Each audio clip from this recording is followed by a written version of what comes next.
Today I am here in no small measure because she was there.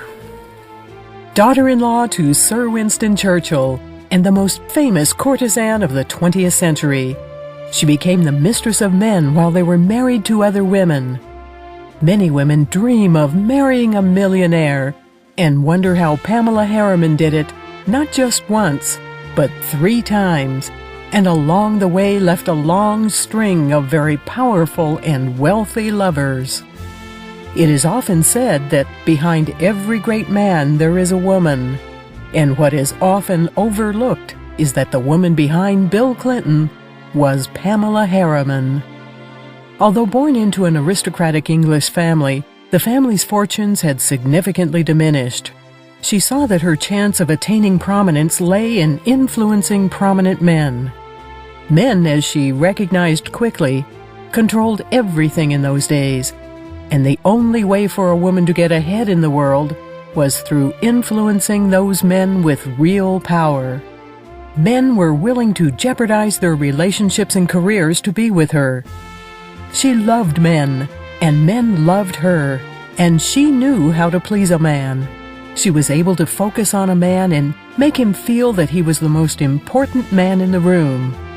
She could remember a favorite drink or make sure he was seated comfortably. One conquest said, she wasn't coquettish, just very sweet and charming and pretty. When involved romantically with a man, she paid extremely close attention to his desires, his preferences, and went to any lengths necessary to satisfy his needs during the affair. Pamela obviously took very good care of her men, and when they died, she got every dime. Randolph Churchill. She met Sir Winston Churchill's only son Randolph on a blind date, and he proposed to her on the very night they met. Pamela recognized the value of having the Churchill name, and she and Randolph were married on October 4th, 1939, when she was 19 years old. The Prime Minister often called upon Pamela to be the official hostess at political affairs. This gave her the opportunity to meet a variety of noted and notable persons. They produced a son, Winston, a year later. Randolph was already known as a hard-drinking gambler, abusive, and a womanizer who gambled away a fortune. In 1941, Randolph was sent to Cairo for military service, where he ran up large gambling debts and continued as a hard-drinking philanderer. But Pamela was not without her dalliances, too. During the war, she often stayed with her in-laws, meeting such prominent men as Charles de Gaulle, Emerald Cunard, and Averell Harriman. The couple divorced in 1944 after 5 years of marriage. He was a wonderful person. He was very, very enthusiastic. He was extremely intelligent. He was great company, but once a week was enough. William S. Paley. He and Pamela engaged in a brief wartime liaison.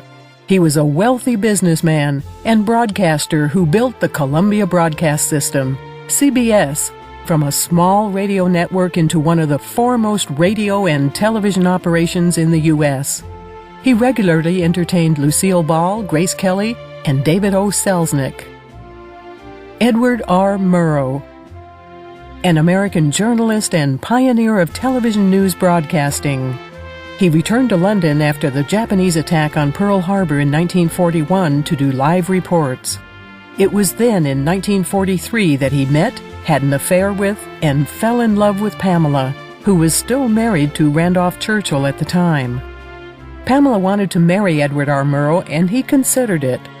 She followed him to the United States, but Murrow's wife at that time gave birth to their only child, and so he ended the affair and returned to his wife, and Pamela was alone again. Ali Khan. He was a prince and Pakistan's representative to the United Nations and was elected a vice president of the UN General Assembly. He served as chairman of the UN's Peace Observation Committee. He was a billionaire and was movie star Rita Hayworth's third husband. Pamela learned from him the technique of assuming a gaze of hypnotic interest when listening to the opposite sex. They became lovers in 1946 while he was still married. Meanwhile, Pam had already fallen in love with Gianni Agnelli. Gianni Agnelli. He and Pamela became lovers in 1948. He was a very wealthy Italian industrialist and principal shareholder in the Fiat Motor Company. He installed her in an apartment on the Avenue de New York with a handsome allowance, a Fiat, a Bentley, and a chauffeur. Pamela even took to speaking English with an Italian accent during their affair. She was determined to marry him, even embracing Roman Catholicism. But Gianni made it clear that marrying a divorced woman was out of the question. The affair lasted 5 years. Baron Elie de Rothschild. Conveniently, just before leaving Gianni Agnelli, she began her next relationship with Elie de Rothschild.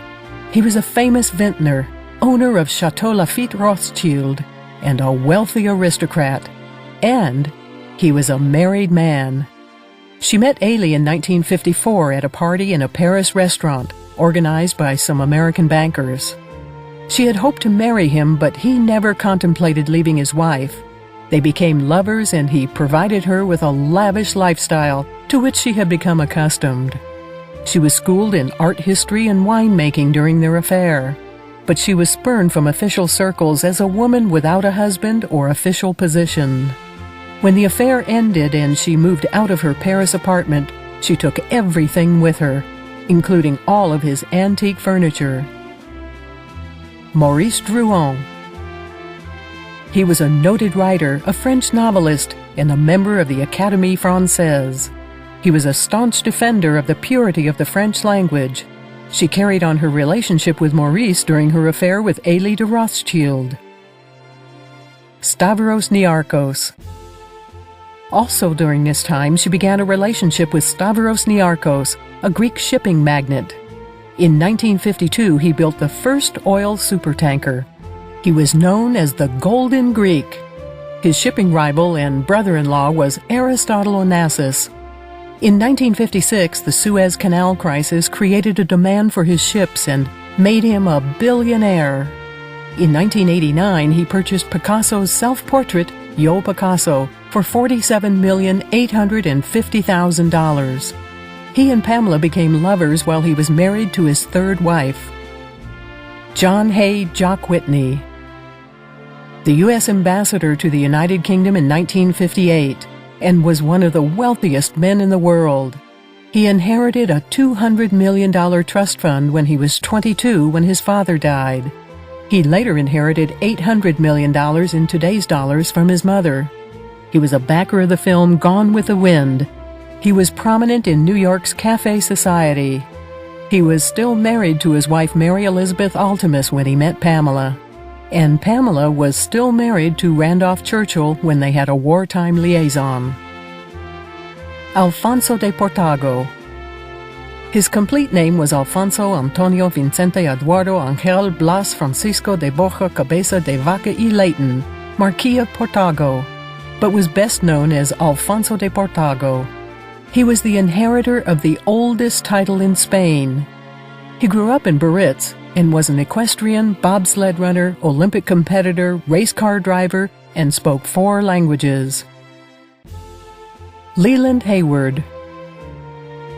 She began her affair with Leland Hayward in 1959. She had given an ultimatum to Elie de Rothschild, and when it was rejected, she accepted Hayward's offer to move with him to New York. He was a married man and famous Broadway stage producer when they met. His accomplishments included South Pacific, The Sound of Music, Mr. Roberts, The Old Man and the Sea, and Gypsy. On the same day, after only hours of Hayward's divorce from his wife was final, Pamela became Mrs. Leland Hayward in a ceremony taking place in Carson City, Nevada in 1960. They maintained a lavish lifestyle and traveled in Hollywood circles. Their marriage lasted until Hayward's death in 1971.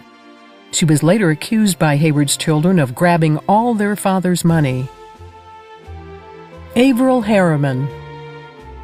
Pamela was having a brief affair with Frank Sinatra when she heard that her wartime lover Averell Harriman's wife had died, and she was eager to reconnect to the man many consider the love of her life.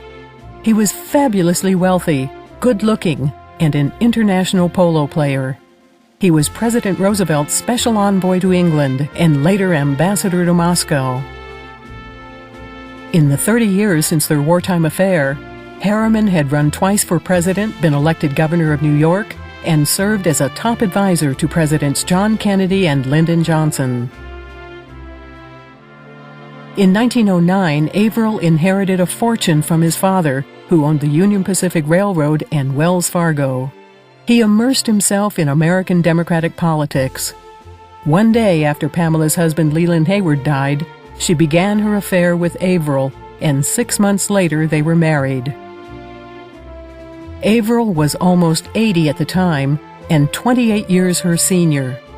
Pamela threw herself into seeing to Averell's every need, maintaining beautiful homes in Barbados, the Virginia Hunt Country, and in Georgetown. They were married until his death in 1986, at which time Pamela inherited $115 million.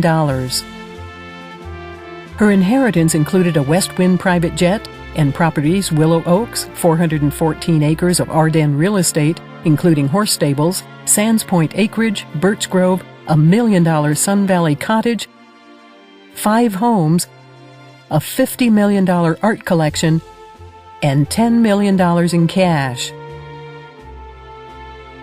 In less than 10 years, however, she had spent so much of it that Harriman's heirs sued her.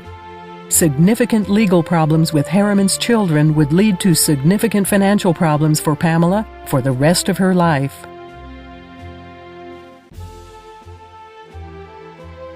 She became a catalyst and focal point for the Democratic Party, hosting dinner parties and attracting a who's who list of prominent party members. She created PAMPAC, a political action committee that raised money for Democratic candidates. She had a knack for getting people to give money and feel ennobled for doing so. She had reinvented herself as a mover and shaker in the Democratic Party. She spoke at the 1984 Democratic Convention supporting Michael Dukakis and Al Gore's 1992 presidential campaign. She then turned her attention to a young governor from Arkansas, Bill Clinton, and when he won the party's nomination, she raised $12 million for the upcoming election. Her reward for her constant and significant support was the ambassadorship to France. President Clinton appointed her U.S. ambassador to France in 1993.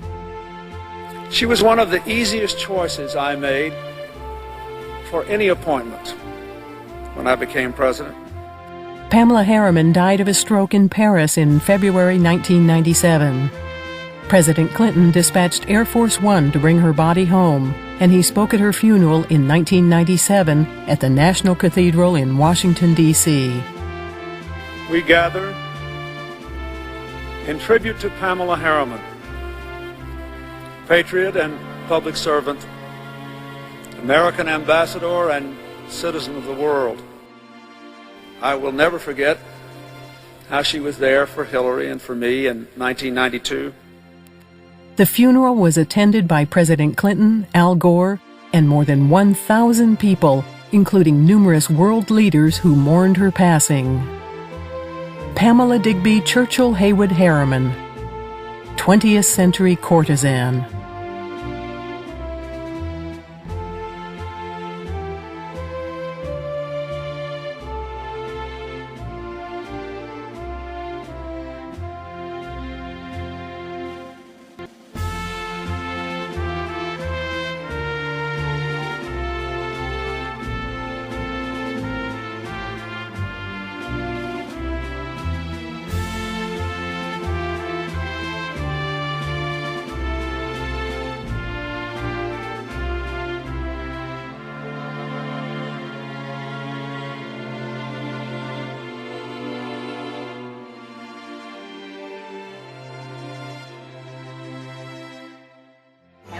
People who thought you were a gold digger. I know, but you know, it never worried me because when you're on your own, you'll fair game for all those sort of things if you're seen with a rich person, and a lot of the people I knew were very, very rich. And we started talking and we started reminiscing, and it all seemed so natural.